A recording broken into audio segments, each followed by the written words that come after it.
Во овој дел од отвореното студио 1 ќе имаме интересна тема, можеби малку подзаборавена. Образованието во Република Македонија. Сите оние проекти кои што беа направени, но до каде сме, што е постигнато и на каде се движиме. По тој повод, мои денешни гости во отвореното студио 1 е Љубица Иванова од Центарот за истражувачко новинарство СКУП. Добре дојде. Добро ве најдов. И секако Милена Атанасовска-Манасиева, уредник на fakulteti.mk, меѓутоа долгогодишен новинар од сферата на образованието, која што и тоа како има што да ни каже, односно подкована е со информации во овој однос. Дополнително освен образованието, генерално, конкретно денеска зошто сме овде да поразговараме е истражувањето на СКУП. 10 години од проектот Компјутер за секое дете. Она што пред до 10 години беше бомбастично испромовирано од претходната влада, меѓутоа Љубица од истражувањето, односно податоците до кои што дојде СКУП, може да се заклучи дека сепак неславно е завршен овој проект. Така, почна амбициозно, меѓутоа завршува неславно. Проектот Компјутер за секое дете е еден од најголемите инвестиции во областа на образованието и Истражувачкиот центар СКУП реши да направи едно истражување, да ја согледаме моменталната ситуација во која што се наоѓаат училиштата денес, односно како дали функционира проектот, што се случува, како напредува и дојдовме до фрапантни податоци, можам да речам дека скоро половина од компјутерите кои биле доделени како дел од проектот Компјутер за секое дете се нефункционални, украдени или пак скапуваат по магазините на образовните институции. Истражувањето го започна така што испративме барања за слободен пристап до информации до сите основни и до сите средни училишта на територијата на Република Македонија. Одговор добивме од 50% од основните училишта и од 23 средни училишта. Во барањата побаравме информации за тоа колку компјутери вкупно им биле донирани на училиштата, колку тие компјутери се функционални и колку од нив се нефункционални. Да бидам по-конкретна, од 152 основни училишта, од кои што добивме одговор, каде што биле донирани вкупно 44.033 компјутери и други компјутерски помагала, од нив вкупно 17.029 компјутери се нефункционални, што е огромна бројка. Од 23 средни училишта, од кои што добивме податоци, каде што вкупно биле донирани 9.426 компјутери, од нив дури 5.765 компјутери се нефункционални, што е повеќе од половината. Љубица, да, ова се фрапантни податоци. Вие, од она што можев да го прочитам од вашето истражување, секако анкетиравте и ученици. Анкетиравте и дел од родителите, како и директорите на загрижувачки се овие бројки. Значи, дали може да се каже дека фактички овој проект не ја постигна основната цел, односно унапредување и модернизирање на наставната програма? Па, заклучокот од истражувањето е токму тоа, дека не е постигната целта, бидејќи најголемиот број од компјутерите се нефункционални. Најчесто поради тоа што не биле добро одржувани, не биле редовно сервисирани, исто така и тоа од ден во ден се зголемува бројот на нефункционални компјутери. Исто така училиштата се соочуваат и со уште еден проблем, а тоа е кражба на компјутери само да видам, од 11 основни училишта не имаат пријавено вкупно 464 украдени компјутери, а во две основни училишта биле украдени 15 компјутери. Тоа исто така го добивме како податок, што повторно укажува. Загрижувачки бројки. Милена, споменав, ти долги години ја следиш сферата на образованието. Пред да влеземе во студиото имавме можност кратко да продискутираме дека исто така генерален заклучок е нема можеби многу светли моменти во овој однос. Конкретно, претпоставувам имаше можност и ти да видиш дел од истражувањето на СКУП. Еве едно твое видување за овие фрапантни бројки. Како почна проектот? Се сеќаваш, сте работеле на темава. и еве резултатите може да се слушнат и од Љубица. Па според некои неофицијални податоци потрошени се 60 милиони евра за овој проект. Тоа е навистина многу, ако знаеме дека живееме во времења кога многу малку се инвестира во образованието и секој динар е важен да се употреби правилно на вистинско место на оние што им треба. Дали требавме да имаме ваков проект? Да, се разбира. Значи, ние мора да мислиме на дигитализацијата. Таа е неопходна за денешниот начин на организирање на образованието. Но дали на ваков начин требаше да го направиме тоа, не сум баш сигурна. Еве, доказа тоа и последно истражување на СКУП.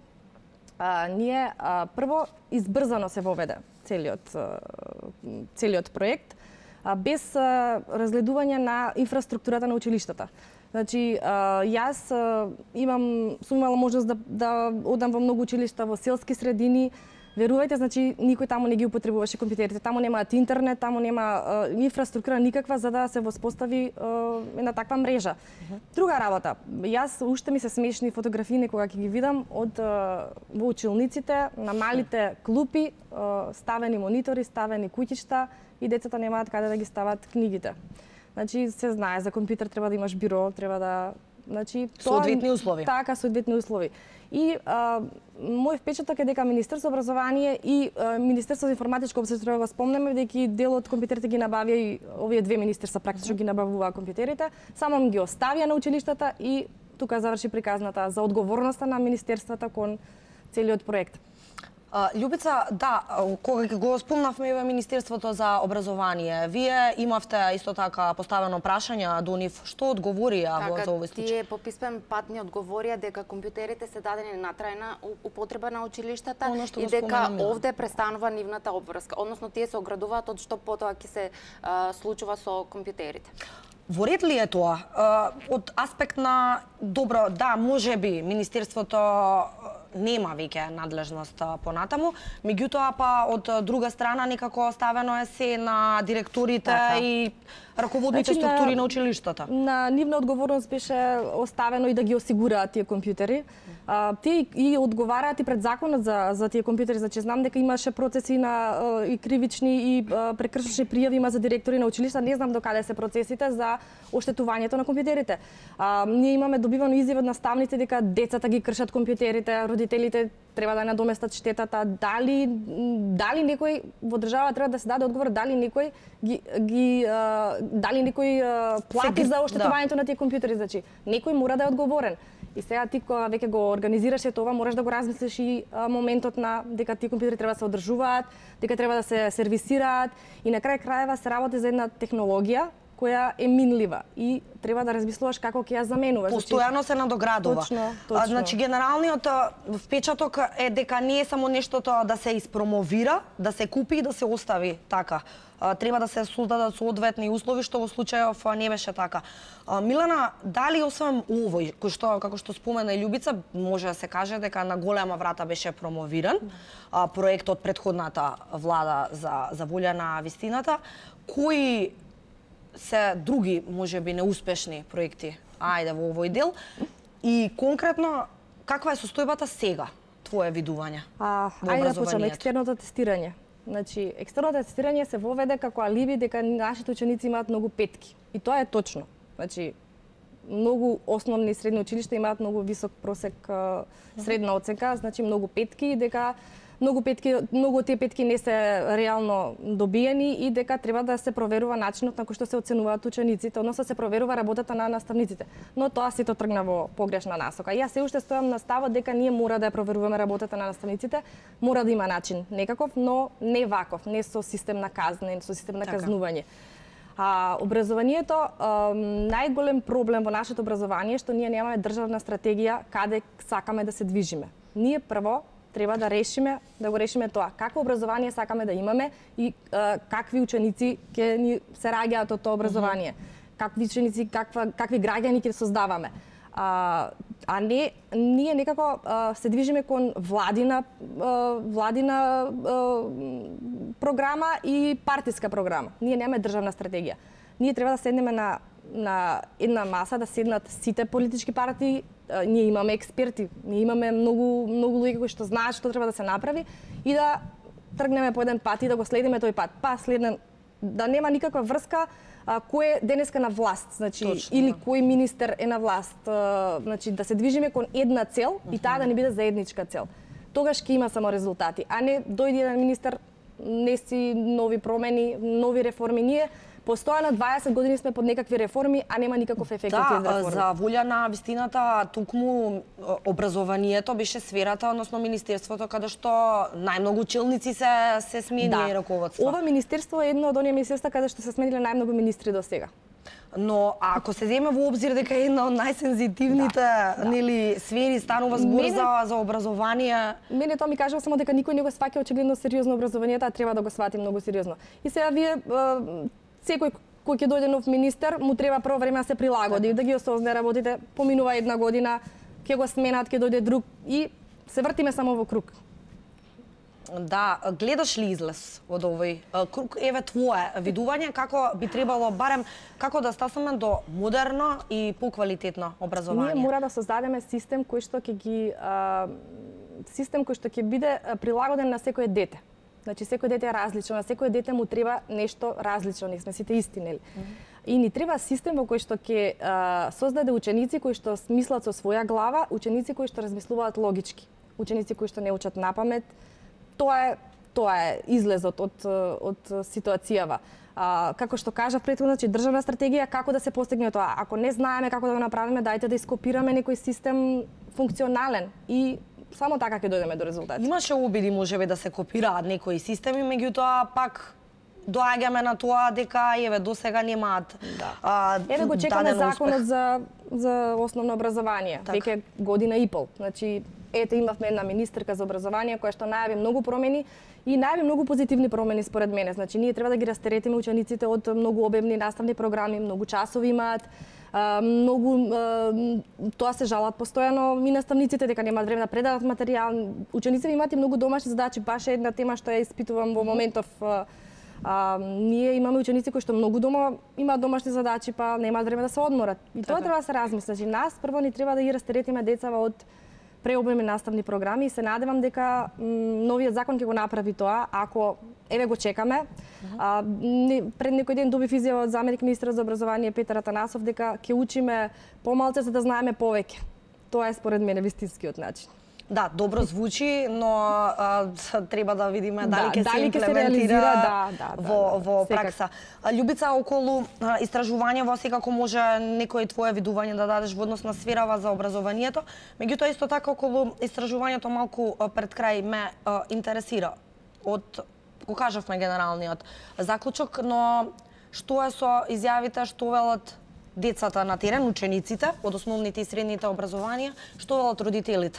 Па вака, направивме анкета, каде што анкетираните ги прашавме, анкетирани беа ученици, така и родители, и ги прашавме дали имаат вклучено компјутери во наставата и колку често тие ги користат. Резултатите од анкетата покажа дека дури во 7 од 10 училишта компјутери се користат импровизирано, несистематски и половично. И многу често повеќе деца делат еден компјутер. Исто така, кога сме веќе кај законот, како што спомна Милена, за основно и средно образование, тој ги обврзува наставниците 30% од наставата, во 30% од наставата да бидат вклучени и компјутери. Сега овде и наставниците се соочуваат со проблем, бидејќи тие мора да импровизираат, бидејќи немаат доволно функционални компјутери. Па така многу од нив ни рекоа дека од повеќе функционални делови на различни компјутери склопуваат еден кој што би вршел работа и слични такви други импровизации и комбинации со цел да ги исполнат одредбите од законот. Имате ли информации што се случува со сите тие компјутери, како што спомена ти, кај што сте имале можности на терен да видите, дел се складираат во магазините, дел се тотално неупотребливи, што се прави со сите тие остатоци од компјутерите? Па да, најчесто значи тие се складирани во магазините на образовните институции и се третираат како електронски отпад. И исто така и директори, наставници ни одговорија дека не знаат како да се ослободат од нив, едноставно им се терет. Инаку има Министерството најави за нов проект компјутер за секој дете. Се надевам дека нема да се вика компјутер за секој дете, бидејќи на образованието не му е на секој дете потребно компјутер во училиште. Многу е подобро да се инвестира во неколку кабинети по информатика во секој училиште, можеби така подобро ќе функционира кога ќе има помалце компјутери подобро ќе се одржуваат и така натаму. Значи се надевам дека ќе размислат како ќе го направат добро следниот компјутер за секој дете. Да, ова беше одлично. За крај, еве еден апел од долгогодишен новинар во сферата на образованието. Јас тука ќе ви се заблагодарам за вашето гостување во отвореното студио 1. Ми беше драго да продискутираме за темава со оглед на тоа што еве заклучоците се дека сепак има доста неуспешни проекти. Истражувањата се надевам дека следниот период бар ќе покажат нешто попозитивно. Дадовме неколку идеи и сугестии и секако останува да видиме во кој правец ќе се движат работите. Да, почитувани, исто така ова истражување на Скуп ќе може да го погледнете и на нашиот сајт 1tv.mk целокупно. Меѓутоа подоцна ќе имаме и прилог на темава, секако ќе се информирате уште подетално. Јас ќе ви се заблагодарам за вашето внимание и секако останете со програмата на 1tv. Со мене со колегата Чалски ќе се видиме малку подоцна.